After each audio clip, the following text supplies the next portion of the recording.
Partie 2. Ha ha.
Bienvenue, supporters de l'horreur. Je vous attendais. C'est dégoûtant ce que sont capables de faire les gens pour rester jeunes. Eh bien, qu'est-ce qui t'arrive? Tu veux garder ta taille de guêpe le reste de ta mort? Alors continue, moi je raconte l'histoire. Je vais donc vous raconter l'histoire d'un vieux milliardaire qui va tenter de retrouver sa jeunesse coûte que coûte. Une bien triste histoire que nous appellerons Légende.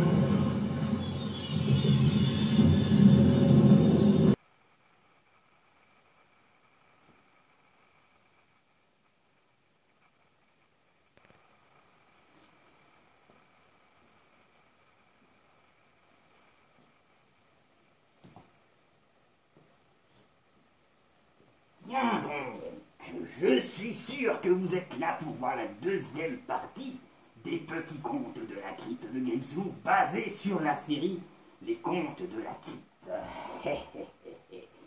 Alors j'espère que l'introduction avec Arnold Schwarzenegger et le gardien de la crypte vous a plu. Et oui, en effet, Arnold Schwarzenegger, c'est lui-même qui a écrit le scénario pour l'échange. L'histoire, c'est simple, c'est l'histoire d'un vieux monsieur qui est riche, qui tombe éperdument amoureux d'une jeune, et qui malheureusement, comme il ressemble à un vieux, la jeune n'en veut pas. Alors il décide de trouver un savant fou pour changer de corps avec un jeune, et le jeune, lui prendrait le cœur du vieux. Alors bien sûr, c'est un peu décalé tout ça, mais c'est un peu rigolo. Je vais vous passer la séquence et après je vais vous lire le nombre d'acteurs qui ont joué dedans et vous parler des contes d'Outre-Tombe qui était le titre avant les contes de la crypte, c'est-à-dire nous retournerons en arrière dans les années 70 pour voir à quoi ressemblait le gardien de la crypte à l'époque dans les années 70. Et, bien sûr, nous reviendrons sur les épisodes et les petites introductions que vous aimez de notre gardien de l'époque 89, 90, 91, 92, 93, etc., etc. Mais d'abord, la séquence avec ce savant fou qui va changer le corps de ce vieil homme. Et ensuite, je vous parlerai le nombre d'acteurs qui ont joué dedans, écrit avec leur texte. Vous allez voir qu'il y a des gens connus qui ont joué dedans. La plupart sont décédés, hein, bien sûr, mais ils étaient quand même là. Allez, la séquence tout de suite.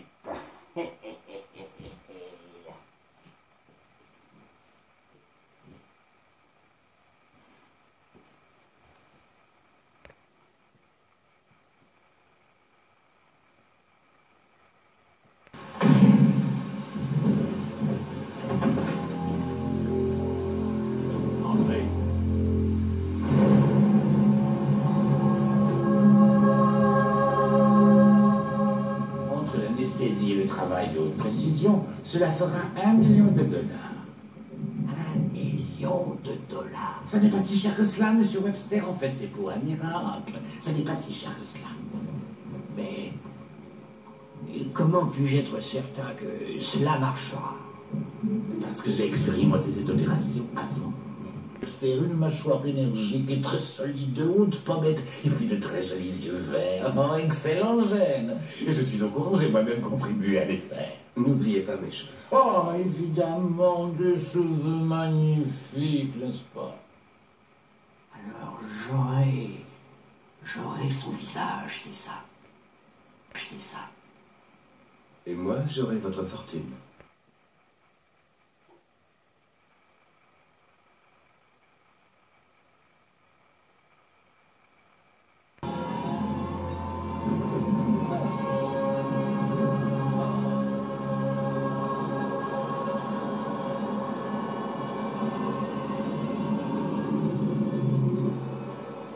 N'ayez pas peur, monsieur Webster, jetez un œil sur ce miroir. Alors, à votre avis? Ça n'est pas tout à fait ce que j'espérais, docteur. Oh, voyons, cela prendra du temps pour effacer les cicatrices, et votre visage, une fois reposé, se modélera définitivement, et ensuite vous serez le sosie de Hans. J'ai hâte que Linda me voie comme ça. Ah, je suis sûr que votre ami sera tellement heureuse de vous voir. Surprise. Oh mon Dieu! Qu'avez-vous fait? Cela vous convient, Linda? Chirurgie esthétique, juste pour vous.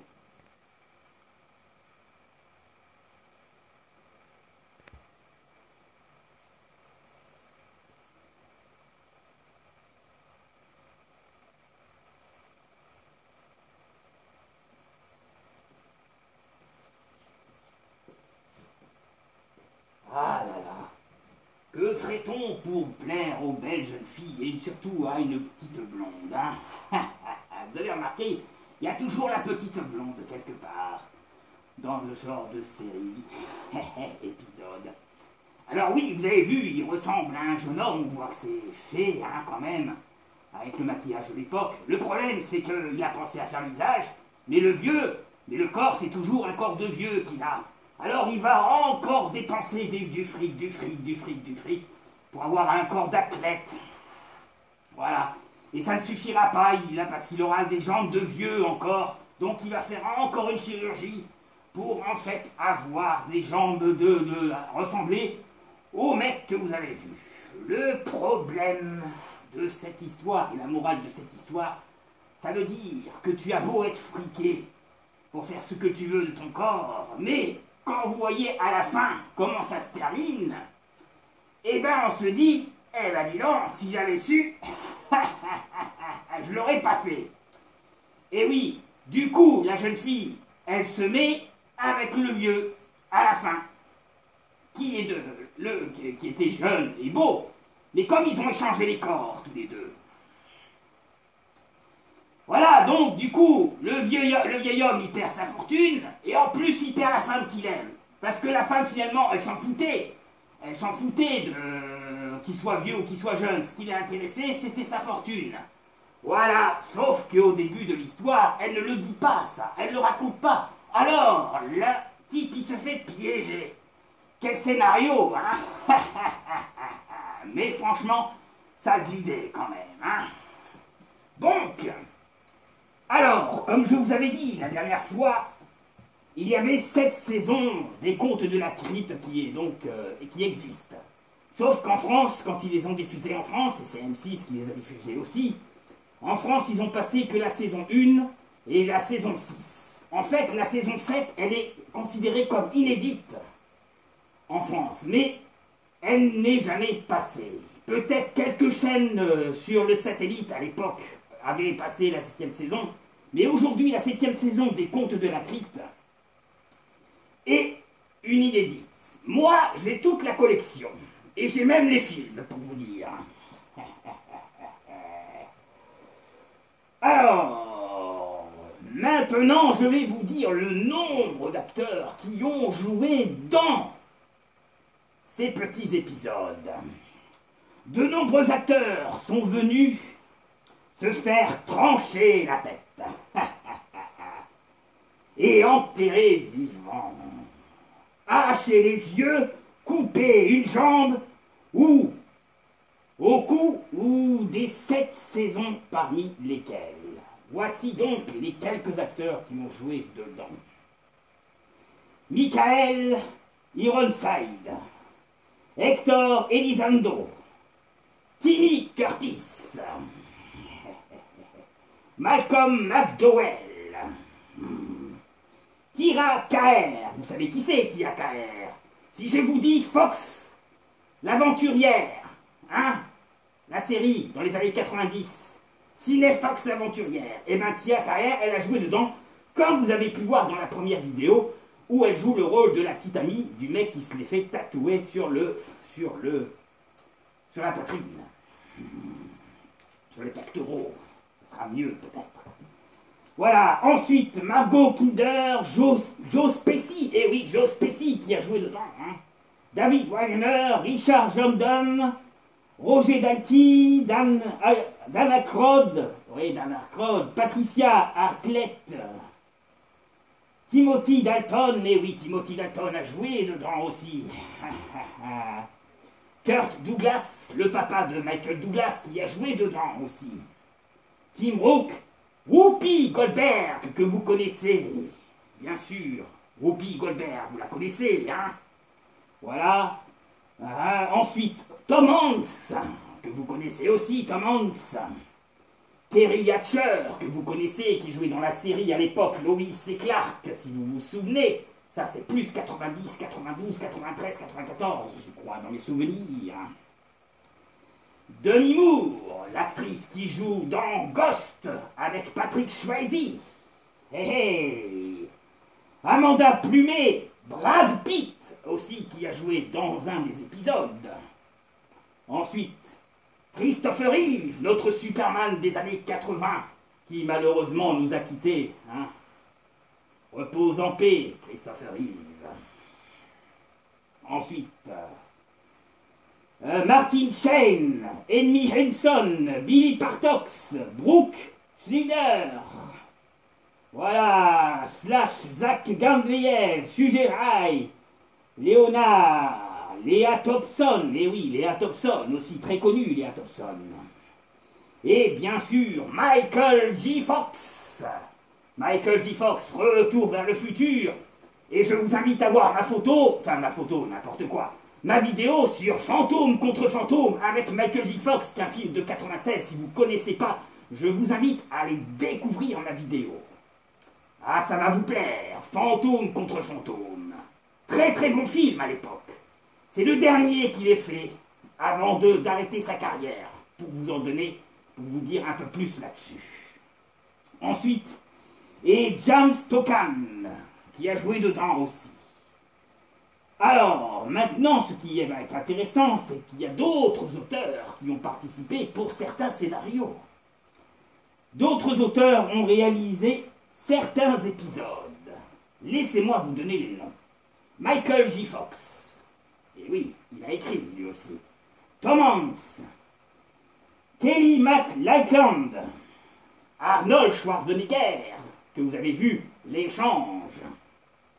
Ensuite, sans oublier les cinéastes célèbres qu'on connaît, qui ont fait pas mal de films à l'époque. Donc les cinéastes célèbres comme William Franklin, Walter Hill, Tom Holland. Attention, ne confondez pas Tom Holland de Spider-Man, hein, ce n'est pas lui, c'est un autre Tom Holland. Hein. Vous cherchez Tom Holland 90, hein, ou Petit Comte de la Crypte si vous cherchez. Savoir qui est ce Tom Holland. Marie Lambert, Robert Zemeckis.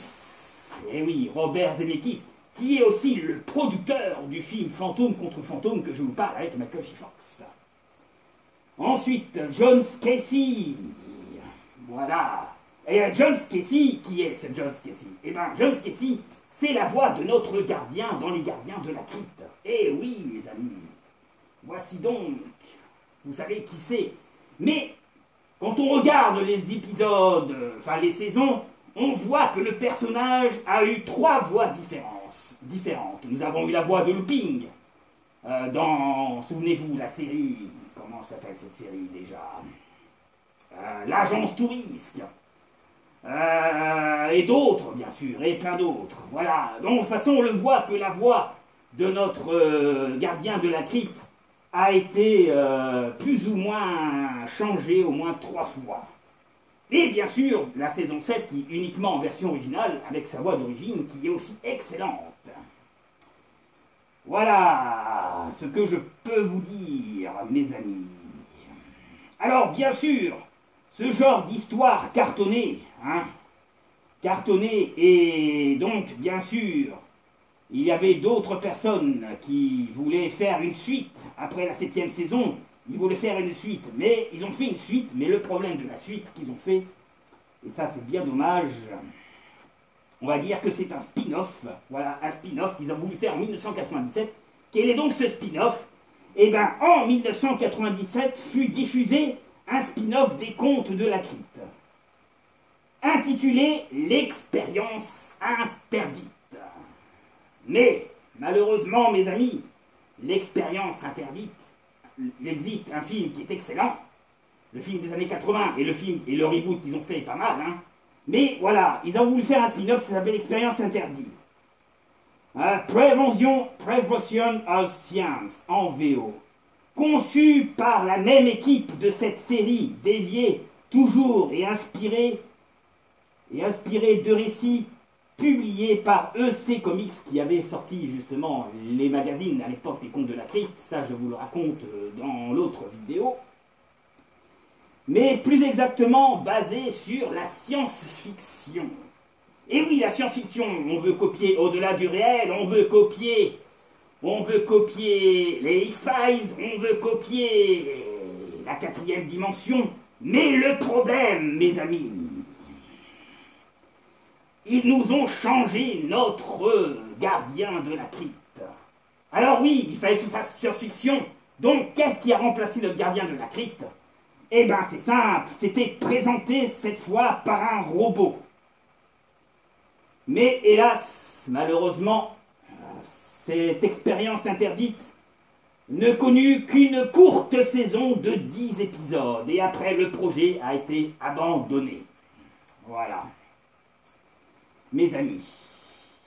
Maintenant, je vais vous parler des films qui sont sortis à l'époque des Contes de la Crypte. Mais donc, je travaille dur ce soir. Des fois, je m'exprime mal, mais c'est pas grave, vous me comprenez au moins. Donc, voici les titres. Le Cavalier du Diable, qui est donc sorti en 1995 et qui avait été fait par Emmett Dickinson. Voilà. La Reine des Vampires, qui est sorti aussi en 1996 de Gilbert Halder. En 2002, ils nous ont sorti Le Rituel, voilà, de Avi Netscher. Et voici seulement les films qu'ils ont sortis. Alors après, nous allons revenir en arrière. L'histoire d'Outre-Tombe, l'histoire d'Outre-Tombe, c'est censé être le pilote des Contes de la Crypte. En fait, pour vous dire, Histoire d'Outre-Tombe, c'est un film, c'est tiré des Contes de la Crypte, mais c'est de 1972. Et à l'époque, ça avait été conçu par Freddy Francis. Et après, ils nous ont sorti en 1973 Le Caveau de la Terreur de Roy Balker. Voilà. Bon, allez. Maintenant, je vais vous montrer une autre séquence avec Whoopi Goldberg. Et après, je vous montrerai, mes amis, à quoi ressemblaient les Contes de la Crypte dans les années 70 et 72. Je vous montrerai juste un extra. Voilà. Et je pense, mes amis, qu'on a tout dit pour les Contes de la Crypte et que notre émission se terminera. Mais avant, voici la dernière séquence, enfin voici les séquences que je vais vous présenter. Et on se retrouve tout de suite après. Allez, ne quittez pas, je reviens. Et j'espère que vous passez une bonne soirée. Moi, oui, toujours. Avec vous, mes abonnés et mes amis.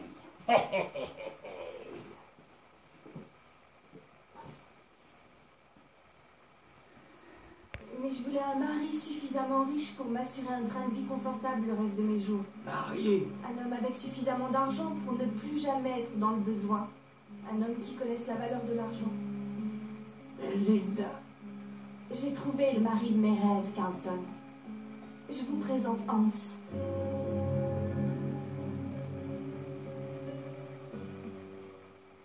Hans. Votre cocktail, monsieur. Merci.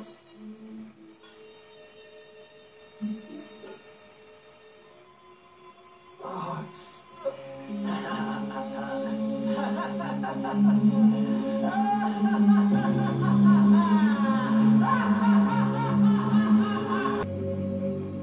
Pauvre Carlton, on dirait que ça n'a pas marché.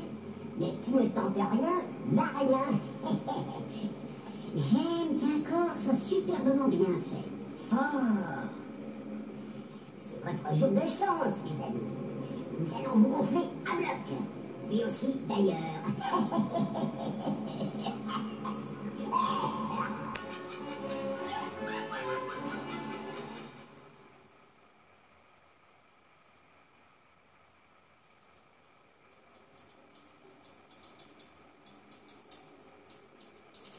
Bonjour et bienvenue amateurs de frissons. Est-ce que vous cherchez un joli voyage dans l'horreur? Mon agence est idéale pour ça. Nous sommes spécialisés dans les séjours à forte secousse d'adrénaline.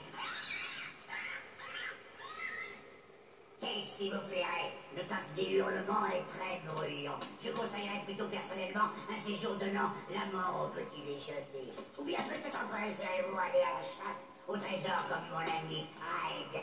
Lui, il voulait voler une fabuleuse perle noire. C'est pourquoi cet épisode est finalement intitulé La perle noire. Humoristique, non?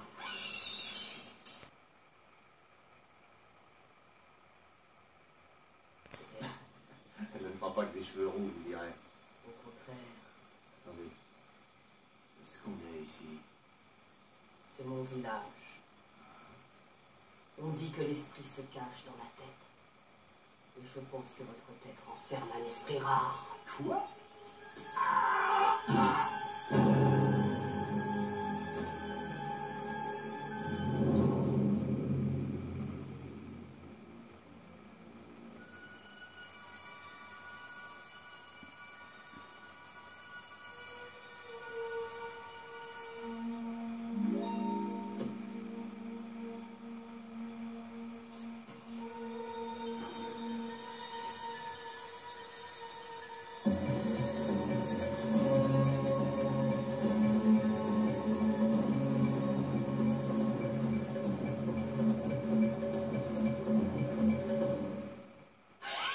Vous avez vu la perle en la voyant, on risque de perdre la tête.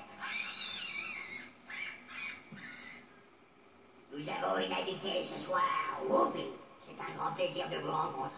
J'aime beaucoup les films que vous avez fait, en particulier La douleur de la poupée. Non, c'est la couleur peau dont tu parles. Avec la tête. En tout cas, je tiens à vous féliciter. Vous avez gagné un Oscar vivant. C'est gentil, mais il s'agit seulement d'Oscar. Si vous voulez. Écoutez, c'est un plaisir de pouvoir parler à une aussi grande vedette. Tu es célèbre, toi aussi. J'aimerais t'avoir dans un de mes prochains films. C'est vrai? Oui, je t'avoue que ça me plairait. C'est vraiment flatteur. Ne me vole surtout pas la vedette. Alors, j'ai vu ce que vous saviez faire avec ça. Je serais coupé avant le montage.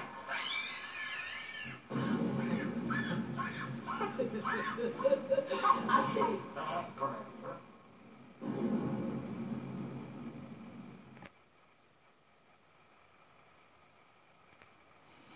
Alors, j'espère que cela vous plaît. Alors, je vous avais dit que je vous montrerai les films de 1972 et de 73. Malheureusement, mes amis, je ne vais pas pouvoir vous les montrer ce soir, car malheureusement, j'ai un petit problème de batterie, mais c'est pas grave. Je vous ferai une prochaine vidéo consacrée à ces deux films. Tout ce que je peux vous montrer, c'est les affiches. Voilà, Hammer, talada. Voilà, voilà. Et voilà. J'aurais pu vous lire les synopsis, remarque, mais je ferai ça une prochaine fois et une prochaine vidéo, certainement.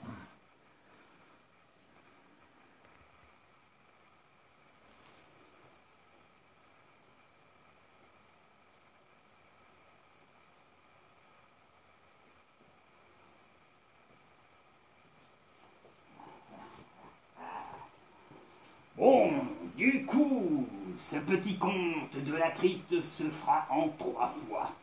Ah, je suis vraiment désolé. En fait, je vais vous avouer quelque chose. Avant, il y avait un appareil que j'utilisais pour filmer. Et il s'avère qu'il est tombé en panne. Et donc, j'avais celui-là pour justement changer, et bien sûr la qualité d'image est moins bonne, mais j'arrive quand même à faire des vidéos pour vous plaire. En attendant que l'autre soit réparé, je suis obligé de faire avec celui-là qui a malheureusement très peu de mémoire, et je ne peux pas faire des vidéos d'1h30 ou de 3 heures comme je fais d'habitude, car la mémoire de ce téléphone dans lequel je fais mes vidéos, mes amis, est très très limité. Je vais quand même, j'ai le temps quand même de vous parler du synopsis du Cavalier du Diable de l'épisode de 1996. Voilà, du film de 95. Alors, le Cavalier du Diable, Tales from the Crypt, Demon Sniker, un film américain réalisé par Emmett Richardson. Sorti en 95, il s'agit du premier long métrage issu de la série horrifique des Contes de la Crypte. Alors, suivant. Poursuivi par un curieux personnage nommé le collectionneur, Bucket se réfugie dans un hôtel, paumé, au milieu de nulle part, rejoignant d'autres personnalités, plus ou moins frappées, dénoncées à la police par la concierge. Il se fait arrêter avant de voir le collectionneur entrer dans l'établissement. Une longue nuit d'horreur va se préparer pour Bryce Kerr et les clients de l'hôtel. Ensuite, après une violente altercation sur la route avec un personnage étrange, un homme vainqueur tente de voler une voiture, mais ne réussit qu'à se faire un peu plus poursuivre par la police, sur les conseils d'un sympathique ivrogne, oncle Willy. Il se rend dans une ancienne église, transformée en grand hôtel, à l'architecture les plus inquiétants, à l'intérieur des personnages qui vont devenir ses alliés, une prostituée. Oh là là, vous voyez déjà aussi une prostituée, hein, avec un grand cœur, une blondinette branleuse et fourbe, un facteur timide et amoureux, fou de lady prostituée, une concierge qui s'étonne de tout et de rien, une bonne venant d'être libérée de prison, qui a largement ras-le-bol de ses conditions de travail et de son travail, et s'ajoute à cela un gamin apeuré, le shérif, et son adjoint déboulant dans l'hôtel avec le collectionneur, être imaginatif poursuivi sans cesse. Biker est un être qui pourra passer comme décontracté, qui n'avait pas littéralement enfoncé son poing dans la tête du shérif. Ce que détient Bucket est une relique en forme de croix contenant un curieux liqueur rouge dont peut être le sang du Christ. Oui, et il n'importe lequel, puisque c'est celui du Christ. Voilà ce que je vous ai dit. Passant la main en main et se rachant au sang, devenu élu, prend de ce guerrier entre 14 et 1800 et 18. 14-18. Baker cherche un nouvel héritier. Voilà. Alors, il faut savoir que cet épisode est plus ou moins un clin d'œil à Gremlins, à Roméo, voilà, et à Evil Dead. Voilà, ce sont des personnages. Et ce collectionneur va invoquer des boules qui sont monstrueux. Mais le film était très bien fait pour l'époque. Voilà. Allez, une dernière séquence et nous nous quitterons et je vous retrouverai très prochainement pour d'autres petits contes de la crypte. A très bientôt, prenez soin de vous et il y aura une troisième vidéo que je ferai je sais pas quand. Soyez patients, prenez votre mal en patience comme on dit. Allez, salut mes amis, une dernière séquence et on se quitte. Salut, salut.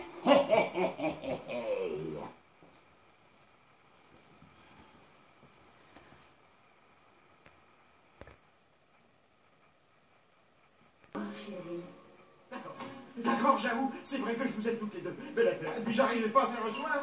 Et je vous ai rendu heureuse, donc faut être honnête, je suis pas un mauvais mari. J'étais pas au courant pour l'histoire de votre père. Enfin oui, bon, j'ai pas dit que vous ayez fait quoi que ce soit, mais même si vous l'avez fait, qu'est-ce que ça change pour moi? Je m'en fiche complètement de cette histoire. Et puis tout ça, c'est loin, vous étiez tellement jeune à l'époque. Et puis je crois pas une seconde que vous ayez fait ça. Pourtant, on l'a fait.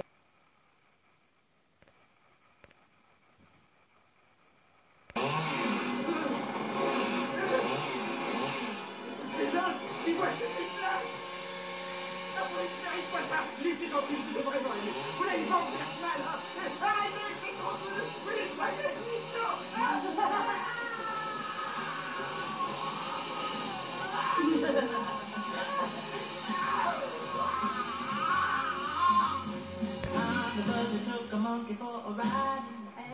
Tout va bien maintenant, mon chéri. Tu n'es qu'à moi. Il